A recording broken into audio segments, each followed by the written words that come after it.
नमस्कार साथियों, आप सभी को स्टार्ट सन क्लास में तहे दिल से स्वागत करता हूं। और आज हम देखने वाले हैं मध्यकालीन भारत का इतिहास। यह हमारा लेक्चर 4 होगा और आज का टॉपिक होगा मोहम्मद गौरी। कल हमने देखा था महमूद गजनवी के बारे में।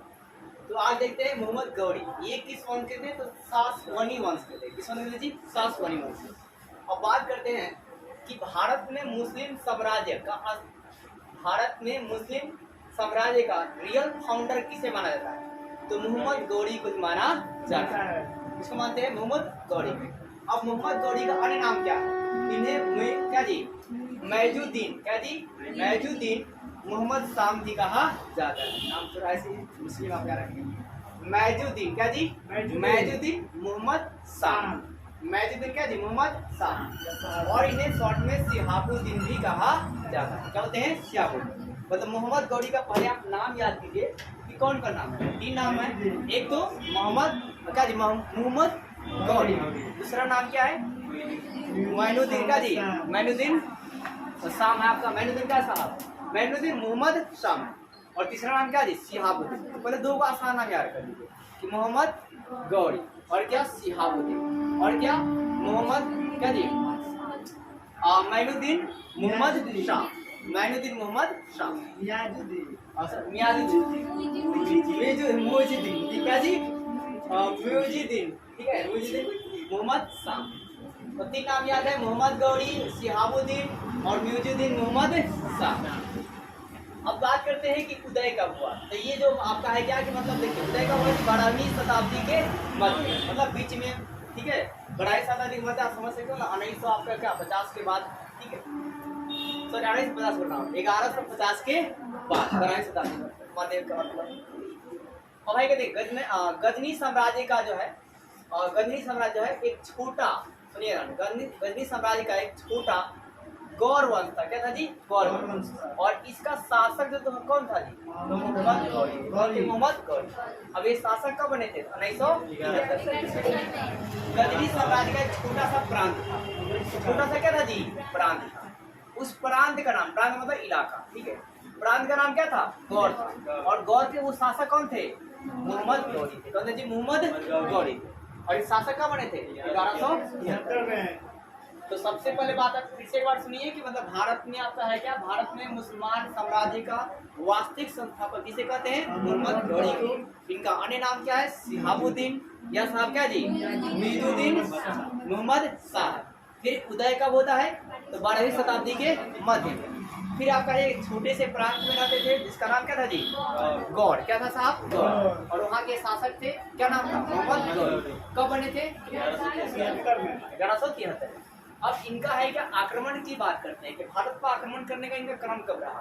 तो 1175 से लेकर 1205, मतलब 2 साल बाद 73 में वहाँ शासन कर रहे थे।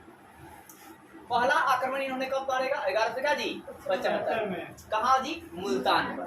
और मुल्तान पर आपको पता है पहले से किसका शासक था? आप तो मुसलमानों का था, मोहम्मद क्या जी? कासिम था। तो यहाँ पर इन्होंने क्या किया? मुसलमानों को क्या साहब? पराजित कर दिया। और वहाँ पर क्या कर लिए? अधिकार। अब पराजित कर लिए तो लगा कि इनको बहुत पावर में हम हैं। ठीक है, अब गर्दा उड़ा दिए।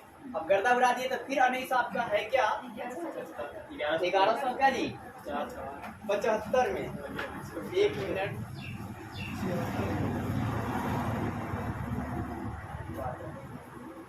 1178 में, सो सॉरी, 3 साल बाद एक सेम मेडल। तो देखिए 1100 क्या जी? 78 में। कहा जी? पाटन में। पाटन का इलाका कहाँ है? गुजरात का।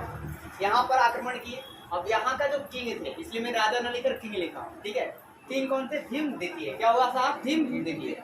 अब जब भीम द्वितीय से इनकी जब मुलाकात हुई, भीम द्वितीय और क्या जी? मोहम्मद गजनवी। तो यहाँ पर आपका क्या हुआ? सॉरी, मोहम्मद गौरी। तो यहाँ पर जब आक्रमण हुआ ना, तो इस लड़ाई में क्या हुआ कि माउंट आबू पर्वत पर, किस जी? माउंट आबू पर्वत पर आपका ये जो मोहम्मद गौरी है, ये पूरी तरह से हार जाते हैं। पूरी तरह से क्या था जी? हार जाते हैं। अब जब हार जाते हैं, इसलिए यह तुर्कों की आक्रमणकारी की पहली पराजय थी। ये भी कौन थे? तुर्क थे। ठीक है, तो तुर्कों की आक्रमणकारी के पहली पराजय किसके साथ हुआ था? तो मोहम्मद गौरी के साथ हुआ था। कब हुआ था? तो 1178। किसने हराया था? भीम द्वितीय। कहाँ हराया था? तो माउंट आबू पर्वत। कब हराया था कितना जी? 1178 का। किस जगह का नाम था? पाटन। किस क्षेत्र का इलाका है? गुजरात। तो फिर से इतनी बातों का आप सुनिए। सबसे पहले आपने देखा क्या कि भारत में मुसलमान साम्राज्य का स्थापना जो है ना, वास्तविक संस्थापक किसे कहते हैं? मोहम्मद गौरी, या क्या बोलते हैं? शिहाबुद्दीन, या मयूजुद्दीन मोहम्मद शाम को। फिर आपका है क्या कि ये इनका उदय कब होता है? 12वीं शताब्दी के मध्य में। फिर बात करते हैं मोहम्मद आपका है गजनवी साम्राज्य के क्या था? छोटा प्रांत में कौन वंश था? गौर वंश। उसके शासक कौन थे? मोहम्मद गौरी। कब बने थे? 1173। फिर 2 साल बाद 1175 से लेकर और कितना 1205 तक काम करते हैं भारत पर आक्रमण। सबसे पहला आक्रमण कब करते हैं? 1175 में। कहाँ करते हैं? मुल्तान पर। जीतते हैं कि हारते हैं? जीत जाते हैं। किसको हराते हैं भाई साहब? मुसलमान। पावर में आ जाते हैं। पावर में आने के बाद 3 साल बाद कहाँ आक्रमण मारते हैं? पाटन पर। पाटन कहाँ का क्षेत्र है? गुजरात। और यहाँ का राजा कौन है भाई साहब? भीमदेव। अब भीमदेव से जब लड़ाई होती है तो माउंट आबू पर्वत पर इका होते हैं, पूरी तरह से पराजित हो जाते हैं, बहुत बेकार तरह उनको हराता है। अब जब हारते हैं इसके बाद भाई साहब ये क्या कहता है? पूरे इतिहास में लिखा जाता है कि तुर्कों का आक्रमणकारी की पहली जो है पराजय। तो तुर्कों के आक्रमणकारी की पहली पराजय जो है किसके साथ हुआ था? तो मोहम्मद गौरी के साथ। और कब हुआ था? तो 1178, 3 साल बाद करके आने के। इसके बाद क्या होता है कि 1 साल रेस्ट लेते हैं, ठीक है, थोड़ा पावर में फिर आते हैं और पेशावर को फिर, ठीक है, फिर 2 साल बाद आपका लाहौर को, और फिर 1150 से 11 क्या जी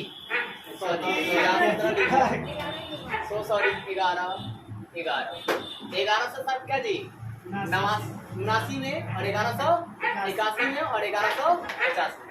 तो 1189 में पेशावर किया रखे किसको जी? पेशावर को। और 1181 में लाहौर को, और 1185 में किसको जीतते हैं? सियालकोट को ये जीत जाते हैं। अब और भाई पावरफुल में, ठीक है। फिर 1189 में 1100 क्या जी? 1889 फिर 18 लिख दिए। 1189 में किसको जी? लाहौर को सबसे पहले केंद्र बनाते हैं। क्या करते हैं? लाहौर को क्या बनाते हैं? केंद्र बना लेते हैं। और केंद्र बनाने के बाद आपका भटिंडा जो कि पंजाब में है, यहाँ के दुर्ग को जीत जाते हैं। यहाँ पे दुर्ग वाला इलाका होता है, चारों तरफ जो घिराव रहती है, जो राजा का तरह होता है, वहाँ जीत जाते हैं। अब उस समय यहाँ का शासक पृथ्वीराज चौहान तृतीय थे। कौन थे? तृतीय। अब उनका मतलब मानना था कि मेरे रहते हुए भी मतलब मेरे साम्राज्य को जीतने का प्रयास किया, मतलब जीत गया। ये बहुत ज्यादा क्या होते हैं? क्रोधित हो जाते हैं। और क्रोधित हो जाता है तो इसी के कारण तराइन के युद्ध का कारण होता है। फिर पूछा जाएगा कि तराइन के युद्ध के कारण जो है कौन था? तो मोहम्मद गौरी था। कौन था जी? मोहम्मद गौरी था। यह तराइन के युद्ध के लिए कौन जिम्मेदार थे? और वो अरब थे, तुर्क थे, दोनों कोई नहीं। कौन थे जी? तो तराइन का युद्ध जो है भाई साहब इसके 2 कारण हैं। कारण बन गया, ठीक है। अब तराइन का युद्ध कितना बार होगा? 2 बार होगा। एक पहला युद्ध और एक जी दूसरा। मतलब पहले सब लिया रखिए, पहले युद्ध में पृथ्वीराज चौहान तृतीय जीत जाएंगे और दूसरे युद्ध में हार जाएंगे। तो पहला युद्ध जो है कहाँ हुआ? हरियाणा में। कब हुआ? 1191 में। और दूसरा का 92 में। पहला तराइन युद्ध का जी हरियाणा में। पहला कब हुआ? 1191 में।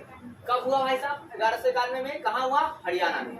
किसके बीच हुआ? मोहम्मद गौरी और पृथ्वीराज चौहान। पहला में क्या जी? जीत गए। इनका सेनापति कौन था? स्कंद। कौन था जी? स्कंद। पहला मेडल क्लियर है।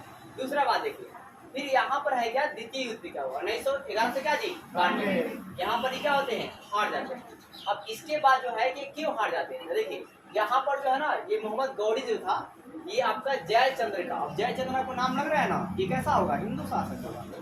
ये क्या कर देता है? मदद कर देता है, मतलब इनका अपना ही आदमी मान के चलो कि भाला खोल देता है। इस वजह से क्या होता है? पृथ्वीराज चौहान जो देती है वो क्या देगा? हार जाते हैं। तो फिर से एक बार सुनिए, आप लोग बताइएगा कि तराइन का जो बात करते हैं, तराइन युद्ध का कारण जो है कौन बनता है? मोहम्मद गौरी। कहाँ आक्रमण करने के कारण? क्या भटिंडा के दुर्ग को जीत लेने के कारण, ठीक है। अब तराइन के कितने बार होता है? 2 बार। कब कब होता है? 1192। पहला कहाँ होता है? दूसरा भी हरियाणा में। फिर बात करते हैं पहला युद्ध किसके बीच हुआ? मोहम्मद गौरी और पृथ्वीराज चौहान तृतीय। कौन जीत जाता है? इसका सेनापति कौन होता है? स्कंद होता है। फिर दूसरा में कौन जीतता है भाई साहब? मोहम्मद गौरी का मदद कौन करता है? जयचंद। कौन करता है जी? जयचंद। अब देखो वहां से जब जीतता है तो उसके बाद क्या करता है कि हाँसी, सामना और मेरठ पर अधिकार कर लेता है। मेरठ क्या करता है जी? अधिकार करता है, और अधिकार करने के बाद दिल्ली को अपना क्या करता है? कैपिटल बनाता है, मतलब राजधानी बना लेता है।